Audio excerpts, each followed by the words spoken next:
বাংলা সাহিত্যের আর এক স্বর্ণযুগের শুরু হয়েছে বহুমাত্রিক হুমায়ুন আহমেদের মধ্য দিয়ে। প্রিয় দর্শক শ্রোতা, আজকে আমরা হুমায়ুন আড্ডাতে হুমায়ুনের বহুমাত্রিকতা নিয়ে আলোচনা করব। আমরা হুমায়ুন আহমেদকে দেখেছি একজন প্রখ্যাত সাহিত্যিক হিসাবে, কথা সাহিত্যিক হিসাবে, দেখেছি নাট্যকার হিসাবে, দেখেছি সঙ্গীতের এক অনন্য ভূমিকা পালন করেছেন হুমায়ুন আহমেদ।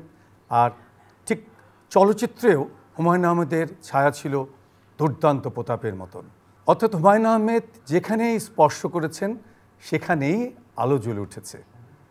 আমরা তাই তার সমস্ত বহুমাত্রিক শিল্প সাহিত্য সংস্কৃতির বিভিন্ন শাখা প্রশাখা থেকে আমরা সাহিত্য, নাটক, সঙ্গীত এবং চলচ্চিত্র নিয়ে আজকের আড্ডায় মুখরিত হব। আমাদের সাথে রয়েছে বাংলাদেশের তুখুর বিতার্কিকরা, এবং শুধু তাই না, তারা হুমায়ুন আহমেদের এই বহুমাত্রিকতা নিয়ে আপনাদেরকে মুগ্ধ করবেন হুমায়ুন আড্ডায়। আমি পরিচয় করে দিচ্ছি, হুমায়ুন আহমেদের সাহিত্য নিয়ে কথা বলবেন আশিকুর রহমান আকাশ। নাট্যজগতে হুমায়ুন আহমেদ ছিলেন এক অনন্য প্রতিভার নাম, আর সেই সমস্ত বিষয় নিয়ে কথা বলবে শফিকুল ইসলাম মেল্টন। হুমায়ুন আহমেদ নাটক, সাহিত্য আরও অনেক শাখায় যে চলাফেরা করেছেন, তার মধ্যে আরেকটি শাখা, যে শাখা নিয়ে হয়তো বা খুব একটা বেশি আলোচনা হয় না, সেটি হলো সঙ্গীত। সঙ্গীত নিয়ে কথা বলবেন আমাদের মাঝে আতিয়া সুলতানা। আর সবশেষে হুমায়ুন আহমেদ তার সর্বস্ব দিয়ে যে জায়গাটিতে আলোকিত করেছিলেন সেটি হলো চলচ্চিত্র। চলচ্চিত্র নিয়ে কথা বলবেন রাজীব সরকার। হুমায়ুন আড্ডায় হুমায়ুন আহমেদের বহুমাত্রিকা নিয়ে আড্ডায় শুরুতে আমরা আমন্ত্রণ জানাচ্ছি আশিকুর রহমান আকাশকে। হুমায়ুন আহমেদের সাহিত্য চর্চার শুরুটা হয় যখন তিনি ঢাকা বিশ্ববিদ্যালয়ে পড়ছেন। আর মুক্তিযুদ্ধ শেষ হওয়ার পরপরই 1972 সালে আরেকজন কবি সাহিত্যিক, আমাদের প্রিয় আহমেদ ছফার অনুপ্রেরণায় এবং তারই উদ্যোগে আসলে প্রথম উপন্যাসটি বের হয় হুমায়ুন আহমেদের, যেটির নাম ছিল নন্দিত নরকে। এবং মজার বিষয়টা হচ্ছে, এই স্বপ্রণোদিত হয়ে এই বইটির ভূমিকা লিখে দেন হচ্ছে বাংলাদেশের প্রখ্যাত ভাষাবিদ আহমেদ শরীফ। এবং আসলে তারপরেই আমাদের যে সাহিত্য প্রেমী যে মহলটি আছে, তার ভিতরে একটা বড় ধরনের আলোড়ন সৃষ্টি হয় হুমায়ুন আহমেদের লেখা ঘিরে। এবং তার পরের বছরই বের হয় তার দ্বিতীয় উপন্যাস শঙ্খনীল কারাগার। এরপরে আসলে আর হুমায়ুন আহমেদকে পিছিয়ে ফিরে তাকাতে হয়নি, বরং সারা দেশের সবার মাঝেই তার সাহিত্য চর্চার, তার সাহিত্য কর্মটি ছড়িয়ে পড়তে শুরু করে। এবং হুমায়ুন আহমেদের সাহিত্যের একটি বড় দিক হলো সাহিত্যের বহুমাত্রিকতা। তিনি কিছু চরিত্র সংযোজনের মাধ্যমে উপন্যাসকে, ঐতিহাসিক উপন্যাসকে এত সুন্দরভাবে ইতিহাস বলতে পারতেন। যখন আমরা পড়ি, যেমন হচ্ছে বাদশাহ নামদার, তিনি মুঘল সাম্রাজ্যের বাদশাহ হুমায়ুনকে নিয়ে লিখেছিলেন। যখন সেটি পড়া হচ্ছে, মনে হচ্ছে যে আমরা সেই মুঘল সাম্রাজ্যের ভেতর দিয়ে হাঁটছি, সেই যুদ্ধ, সেই কলাকৌশল, সেই কূটনীতিগুলো দেখছি।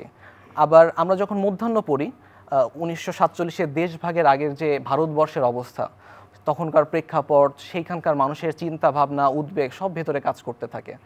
আবার 69-এর যে মাতাল হাওয়া, উনি ঢাকা বিশ্ববিদ্যালয়ে থাকা অবস্থায় সামনে থেকে দেখেছেন, এবং তার সেই অনুভূতিগুলো তিনি খুব দারুণভাবে তুলে এনেছেন মাতাল হাওয়া বইয়ে। আর সেই আমাদের যে সবার গর্বের মুক্তিযুদ্ধ, হুমায়ুন আহমেদ যাকে বলেছেন স্বপ্ন এবং দুঃস্বপ্নের সময়, তিনি এটি এঁকেছেন তার জ্যোৎস্না ও জননীর গল্পের বইয়ে, আমাদের মুক্তিযুদ্ধের আমাদের একটি শ্রেষ্ঠ উপন্যাস। এবং তার অসমাপ্ত সেই দেয়াল, স্বাধীনতা এবং স্বাধীনতা পরবর্তী বাংলাদেশের ছবি এঁকেছেন। একইভাবে দেখেন তার যে আত্মজীবনীগুলো এসেছে, আমাদের হোটেল রেভারহিন থেকে শুরু করে তার সর্বশেষ যে বইটি ছিল, আমেরিকার হসপিটালে ভর্তি ছিলেন, সেখান থেকে তিনি লিখলেন নিউ ইয়র্কের নীল আকাশে ঝকঝকে রোদ। এই যে বহুমাত্রিকতা, এটি সারা বাংলাদেশের এবং বাংলা ভাষাভাষীদেরকে ছুঁয়ে গেছে। এবং আরও একটি বড় দিক হলো, উপন্যাস পড়লাম শেষ হলো, হুমায়ুন আহমেদের উপন্যাসগুলো এরকম নয়, বরং ভেতরে ধারণ করা যায়। তার উপন্যাসের ছোট ছোট চরিত্রগুলোকে, যেমন খালা, ফুপু, কাজের বুয়া, দারোয়ান, আবার বিভিন্ন পেশা, কখনো হাই স্কুলের শিক্ষক, কখনো প্রাইমারির হেডমাস্টার, আবার কখনো দোকানদার, কোনো বড় ব্যবসায়ী, কোনো যুবক, এই যে বিভিন্ন ধরনের যে চরিত্র, খুব অল্প ভাষায় খুব সুন্দর করে তিনি গুছিয়ে তুলতে পারতেন। আর যেটা বললাম যে বই পড়ার পরও ভেতরে থেকে যাওয়ার বিষয়টি, এটি খুব ভালো মতো আমরা অনুভব করতে পেরেছি তার মারা যাওয়ার পরে। তিনি যখন মারা গেলেন এবং ঢাকা বিশ্ববিদ্যালয়ে তার লাশটি রাখা হলো, তখন দেখা গেল যে অনেক তরুণ এসেছে হলুদ পাঞ্জাবি পরে এবং খালি পায়ে। এই যে মানুষের ভেতর যে হিমু হওয়ার বাসনা, মানুষের ভেতর রূপা হওয়ার বাসনা, অথবা মিসির আলীকে ধারণ করার যে বিষয়টি, এটি হুমায়ুন আহমেদের কাছ থেকে এসেছে। এবং একটা মজার বিষয় ছিল, হুমায়ুন আহমেদ তার একটা বইয়ে লিখেছিলেন যে তিনি কলকাতার কোনো একটা বইমেলায় গিয়েছিলেন এবং হঠাৎ করে একটা যুবক এসে তাকে সালাম করে। তিনি যখন তার দিকে তাকালেন, বললেন যে তোমার পরিচয়। তো যুবকটি হলুদ পাঞ্জাবি পরেছিল এবং বলল যে স্যার আমি হিমু। এবং তিনি দেখলেন যে ছেলেটি খালি পায়ে এসেছে। তো তার এই যে জনপ্রিয়তা শুধুমাত্র এই বাংলায় না, বরং ওপার বাংলাতেও সমানভাবে বিস্তৃত। আর এই জনপ্রিয়তা এবং তার যে কথার জাদুকরী ছোঁয়া, যার কারণে সাহিত্যে, বাংলা সাহিত্যে তার অবদান অনেক। দারুণ বলছেন আকাশ। বাংলা সাহিত্যের পরতে পরতে হুমায়ুন আহমেদ নিজেকে সৃষ্টি করতে পেরেছেন এবং সৃষ্টি করেছেন অসংখ্য চরিত্র, যার মধ্য দিয়ে বাংলা সাহিত্য উর্বর হয়েছে।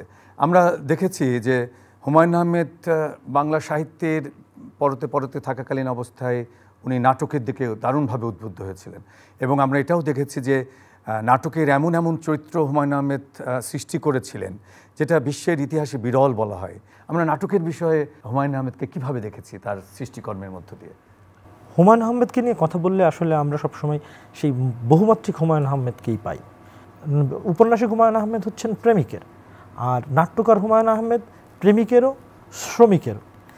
হুমায়ুন আহমেদের নাটকে আমরা দেখতে পাই যে তিনি আমাদের যে নিত্যযাপিত মধ্যবিত্ত জীবন, এই নিত্যযাপিত মধ্যবিত্ত জীবনকে একেবারে আয়নার মতো করে তুলে ধরেছেন।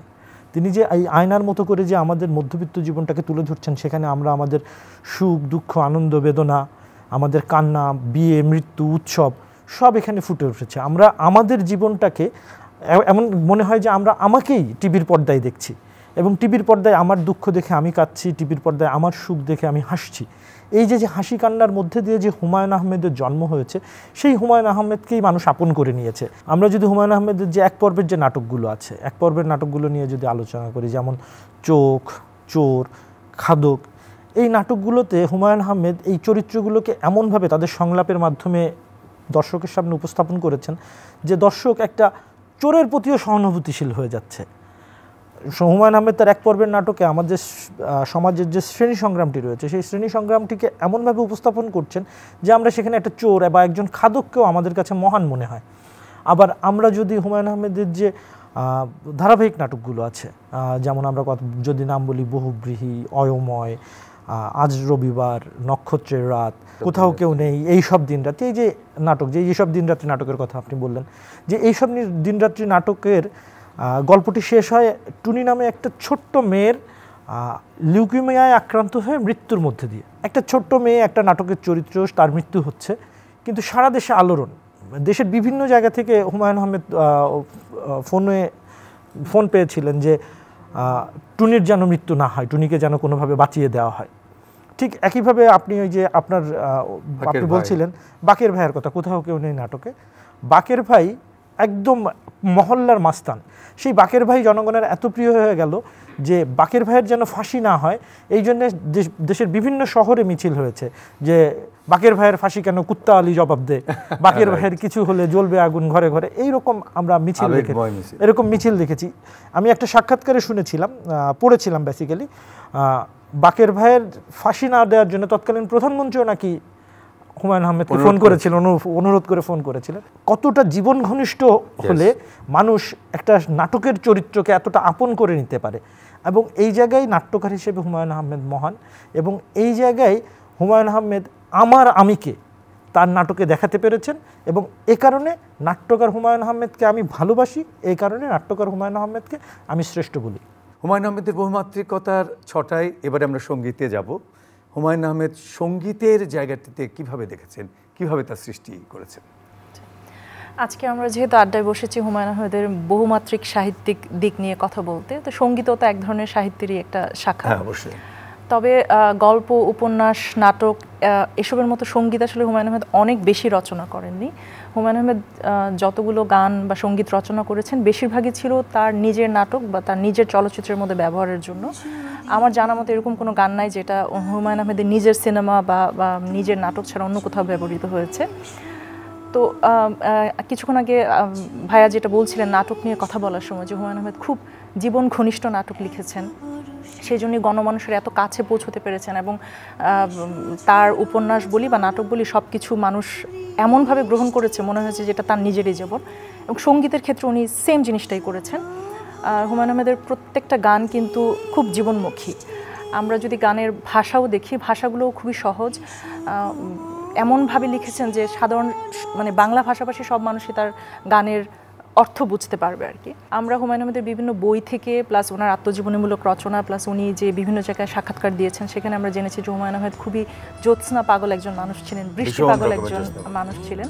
তো হুমায়ুন আহমেদের ব্যক্তিগত যে জীবনটা, ব্যক্তি হুমায়ুন আহমেদকে কিন্তু আমরা তার গানে খুঁজে পাই, কারণ তার যতগুলো গান উনি রচনা করেছেন তার অনেক গানের মধ্যে কিন্তু চাঁদনি পশর রাতের কথা এসেছে, জ্যোৎস্নার কথা এসেছে, বৃষ্টির কথা এসেছে, মেঘের কথা এসেছে। এবং হুমায়ুন আহমেদ যেদিন মারা গেলেন সেদিন বাংলাদেশে অঝরে বৃষ্টিও হচ্ছিল, জি। এবং উনি কিন্তু চাঁদনি পশর রাতেও মারা যেতে চেয়েছিলেন আর কি, উনি ওরকম একটা গানও রচনা করেছেন। তো ব্যক্তি হুমায়ুন আহমেদটাকে ভাইয়া যেটা বলছিলেন যে নাটকে উনি আমাদের মধ্যবিত্ত জীবনকে তুলে ধরেছেন, কিন্তু গানে আমি বলবো যে ব্যক্তি হুমায়ুন আহমেদ তার নিজেকে তুলে ধরেছেন আর কি, তার নিজের পছন্দ, ইচ্ছা, অনিচ্ছাটাকে আমরা দেখতে পাই আর কি তার গানের মধ্যে। এবং হুমায়ুন আহমেদের গানের মাধ্যমে কিছু শব্দ আমাদের সাথে পরিচয় করিয়ে দিয়েছেন, যেগুলো শুনলে মনে হয় যে এই শব্দটার কোনো অর্থ নেই, কিন্তু যখন আপনি গানটা শুনবেন বা এই শব্দটাকে আপনি নিজের মানে ব্যবহার করবেন তখন মনে হবে যে অদ্ভুত একটা শব্দ। যেমন অবাক জ্যোৎস্না, জ্যোৎস্না কখনো অবাক হয় এরকম তো হওয়ার কথা না, কিন্তু এরকম শব্দ এসেছে। তারপর তার গানে আরও কিছু শব্দ এসেছে, যেমন বেজায় কষ্ট। তো বেজায় কষ্ট শব্দটাও তখন মনে হচ্ছে একটা রোমান্টিক ব্যাপার আবহের তৈরি হয়েছে আর কি। তো হুমায়ুন আহমেদের গান রচনার ক্ষেত্রে উনি ছিল সোনার কন্যা, হ্যাঁ এটা ওনার খুবই বিখ্যাত একটা গান, খুব মানে আবেগঘন এবং খুবই বেশি উদাত্ত, মানে সবাইকে যেন একটু স্পর্শ করে। এবং ওই একটা ছিল সোনার কন্যা গানটা রচনার পর এবং সেই চলচ্চিত্রে অভিনয় করেছিলেন মেহের আফরোজ শাওন। উনি নিজেও একটা ইন্টারভিউতে বলেছেন যে উনি পরবর্তীতে সোনার কন্যা নামে পরিচিত হয়ে গেছেন, যে গানটা এত জনপ্রিয় হয়েছে। হুমায়ুন আহমেদের লেখা অনেক গানই আমরা দেখেছি যে জাতীয় চলচ্চিত্র পুরস্কার পেয়েছে, এবং সেই গানগুলো যারা গেয়েছেন, সাবিনা ইয়াসমিন, সুবীর নন্দীর মতো বিখ্যাত গায়ক গায়িকারা গানগুলো গেয়েছেন। হুমায়ুন আহমেদের আরেকটা ব্যাপার হচ্ছে গানগুলোর মধ্যে আমি যদি দেখি যে কিছু থিম ছিল আর কি প্রতিটা গানেরই। দুই দুয়ারি সিনেমার একটা গান আছে, আমরা জানি যে মাথায় পড়েছে সাদা ক্যাপ। এই গানটা পুরোটা যদি আপনি পড়েন, পুরো লিরিক্সটা যদি আপনি দেখেন, যে এখানে তরুণ বা যুবরা যারা আছে তাদের যে আমরা যদি এখনকার আধুনিক ভাষায় বলি যে এক্সিস্টেন্সিয়াল ক্রাইসিস যেটা থাকে, যে সে বুঝতে পারছে না আমি কোথা থেকে এসেছি, কোথায় যাব, সে নিজেকে চিনতে চাচ্ছে এবং এই পৃথিবীর যে অন্ধকার সে চাচ্ছে যে অন্ধকারটা সরে যাক। তো তাদের ভেতরের ওই অনুভূতিগুলো ফুটে এসেছে ওই সময়ে, যে তরুণ যুবক যুবতীরা ছিল, হিমু টাইপের যেসব ছেলেরা ছিল, যে যারা নিজেকে খুঁজে পাচ্ছিল না। তো হুমায়ুন আহমেদের গানগুলোতে সেই ব্যাপারগুলো আমরা দেখতে পাই। তারপর হুমায়ুন আহমেদের কিছু গানে আধ্যাত্মিক কিছু ব্যাপারও আছে, যে চাঁদনি পশর রাতে কে এসে দাঁড়ালো আমার দুয়ারে, এরকম একটা গান আছে।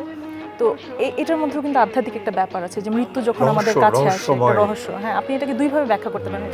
এটাকে খুব রোমান্টিক একটা গান হিসেবেও ব্যাখ্যা করতে পারেন, আবার এটাকে খুব আধ্যাত্মিক একটা গান হিসেবেও, যে মৃত্যুর সময় যখন মৃত্যুর দূত আমাদের সামনে এসে দাঁড়ায় আমরা তাকে চিনতে পারি না, বাট সে আমার খুব আপন।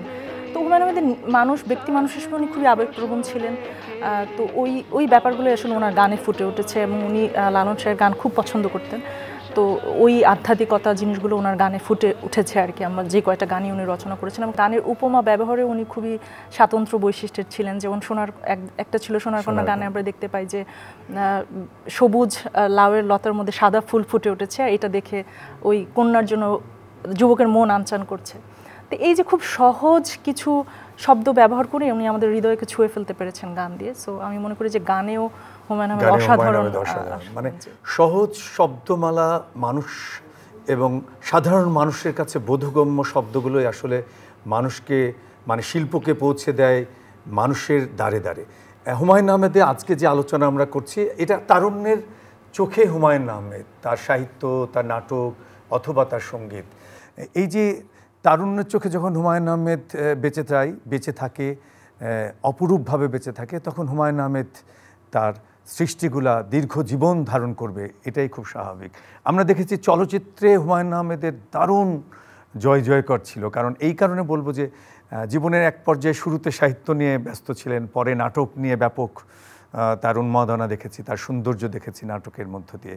সঙ্গীত নাটক একই সাথে মার্চ করেছে এবং শেষে গিয়ে তার সর্বস্ব দিয়ে, আমরা বলবো সাহিত্যের তার চেতনা, বুদ্ধি, বিশ্বাসের সর্বোচ্চ দিয়ে সে কিন্তু চলচ্চিত্র সৃষ্টি করেছেন।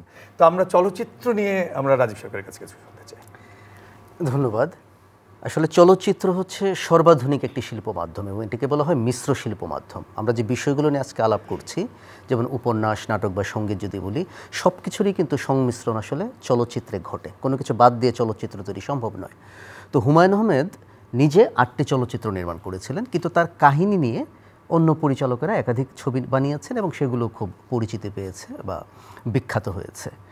তো দেখুন যে 90-এর দশকে হুমায়ুন আহমেদের চলচ্চিত্রকার হিসাবে অভিষেক ঘটে। 1994 সালে যে মুক্তিপ্রাপ্ত আগুনের পরশমণি। হুমায়ুন আহমেদের একটি চরিত্রের অন্যতম বৈশিষ্ট্য ছিল তার একটি সহজাত রসবোধ এবং কৌতুকপ্রিয়তা, এবং এর মধ্য দিয়ে অনেক বড় বড় কথা কিন্তু তিনি উচ্চারণ করেছেন। যেমন মুক্তিযুদ্ধের চলচ্চিত্র মানে কি শুধু যুদ্ধ, হাঙ্গামা, সামরিক বাহিনীর লড়াই কিংবা নারী নির্যাতন, তা কিন্তু নয়। এর মধ্য দিয়ে একটা গভীর জীবন এবং কাহিনীর বেদনাবোধ থাকতে পারে, সেটি আগুনের পরশমণিতে তিনি দেখিয়েছেন। দেখাচ্ছেন যে একজন সাধারণ মুদি দোকানদার বসে আছে, কিন্তু নিজেকে রক্ষা করার জন্য ইয়াহিয়া খানের ছবি সেখানে আছে। কারণ কিছুক্ষণ পর পর পাকিস্তান বাহিনী টহল দিচ্ছে, দেখছে যে লোকটা তো পাকিস্তানের অনুগত। ওই বাহিনী চলে যাওয়ার পরই তিনি বারবার থুতু দিচ্ছেন ইয়াহিয়া খানের ছবিতে, এবং কিছুক্ষণ পরপর তিনি মুছে দিচ্ছেন। তো তাকে দেখে একজন মধ্যবিত্ত মানুষ আব্দুল মতিন তিনি অনুপ্রাণিত হন। তিনি নিজের পরিবারকে বাঁচানোর জন্য মোহাম্মদ আলী জিন্না, পাকিস্তানের যিনি পিতা, তার ছবি তিনি টাঙান এবং পেরেক দিয়ে ঠুকছেন। তার দুটি মেয়ে, রাত্রি এবং অপলা। বড় মেয়েটি একটা অসাধারণ চরিত্র, রাত্রি। সে তার বাবাকে প্রশ্ন করছে যে বাবা, তোমার লজ্জা লাগছে না? তো দেখা গেল যে পেরেক ঠুকতে গিয়ে সেই চরিত্র আব্দুল মতিন, তার আঙুল থেকে যখন রক্ত বের হচ্ছে, সেই রক্ত তিনি সেই জিন্নার গালে লাগিয়ে দিলেন। তখন ছোট মেয়েটি বলছে যে আপা, বাবা লজ্জা পাচ্ছে। কিংবা আমরা যদি দেখি এই ছবিতেই আরেকটা অসাধারণ ব্যাপার আছে, যে বদিউল আলম মুক্তিযোদ্ধা, সে লুকিয়ে তার মায়ের সঙ্গে দেখা করে, মায়ের কাছে অনুমতি চায় যে মা, আমাকে 3টি মিনিট সময় দাও, তুমি পাশের ঘরে যাও, আমি একটা সিগারেট খাবো। মা বলছে আমি পাশের ঘরে যাব না, তুই এখানেই সিগারেট খা। মানে মাত্র 1 সেকেন্ডের জন্য মা ছেলেকে কিন্তু হাতছাড়া করতে চাচ্ছে না। এই যে একজন মুক্তিযোদ্ধা মায়ের যে আকুতি, অসাধারণভাবে কিন্তু এই ছবিতে তিনি তুলে এনেছেন। পরবর্তীকালে আমরা যদি শ্যামল ছায়া ছবিতে যদি আমরা দেখি যে একটি নৌকাতে বিভিন্ন ধরনের গোত্রের, বর্ণের, ধর্মের মানুষ সমবেত হয়েছে এবং হিন্দু যাত্রী আছে, মুসলমান যাত্রী আছে। এই জায়গায় কিন্তু অসাম্প্রদায়িকতার একটা অসাধারণ বাণী হুমায়ুন আহমেদ আমাদেরকে দিয়েছেন, যে মুক্তিযুদ্ধের চেতনার জন্য অন্যতম একটি মন্ত্র, যে ধর্ম বর্ণ নির্বিশেষে আমরা সবাই বাঙালি, যেটি আমাদের মুক্তিযোদ্ধাদেরকেও অনুপ্রাণিত করেছিল, সেটি চমৎকারভাবে সেখানে এসেছে।